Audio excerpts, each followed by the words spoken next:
যত্ন এমন একটা জিনিস, শুনতে তো একটুখানি ছোট্ট একটা ওয়ার্ড, কিন্তু যত্ন, শ্রদ্ধা, ভালোবাসা এগুলো কিন্তু সব কিছুই ম্যাটার করে আপনার নিজের ওপরে।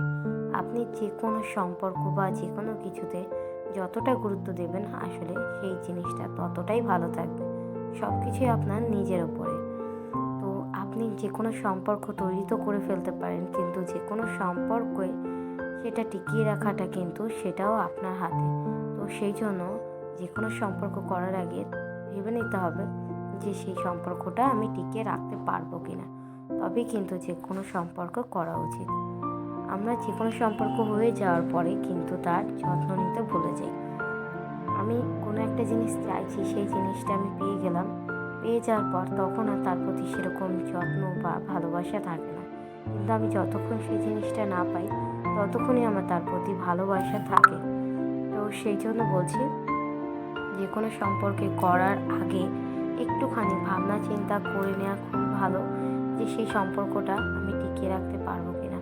নাহলে সম্পর্ক করে নেওয়ার পর যখন সেই সম্পর্কটা ভেঙে যায় না, তখন অনেকটাই বেশি কষ্ট থেকেও অনেকটা বেশি খারাপ লাগাও তৈরি হয়ে যায়।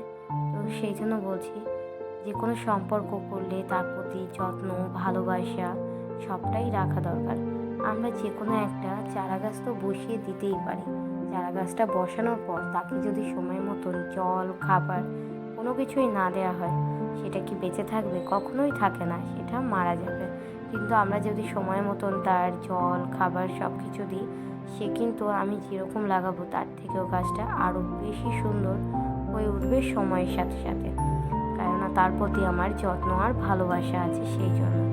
তো সব সম্পর্কের প্রতি ঠিক আমাদের এতটাই দায়িত্ববান হওয়া দরকার, যে সম্পর্কগুলো যেন আমরা টিকিয়ে রাখতে পারি। তো সেটা তো এখনের দিনে একদমই হয়ে ওঠে না, সবটাই একতরফা হয়ে যায়। হয়তো আপনি রাখতে চাইছেন, সে রাখতে চায় না, নাহলে সে রাখতে চাইছে, আপনি রাখতে চাইছেন না, এরকম একটা ব্যাপার হয়ে যায়। তো সেই জন্য বলছি, যে কোনো জিনিস করার আগে একটুখানি ভাবনা চিন্তা করে নেওয়াটা আমার মনে হয় খুবই ভালো হয়। তো সবাইকে বলছি, সবাই আজকের দিনে এতটাই ব্যস্ত হয়ে গেছে যে সবাই যত্ন নেওয়া বা ভালোবাসা যে কোনো জিনিসের ওপরই, সেটা এখন আর কারোর হয়ে ওঠে না।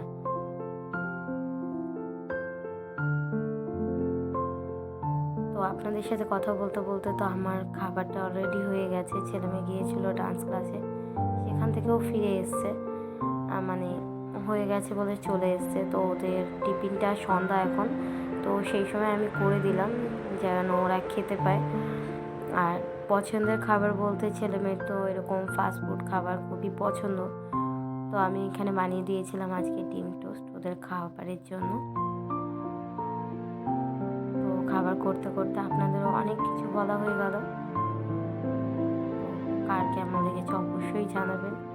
আমি কিন্তু প্রত্যেকে নিজেকে উদ্দেশ্য করে বললাম, খারাপ লাগলে অবশ্যই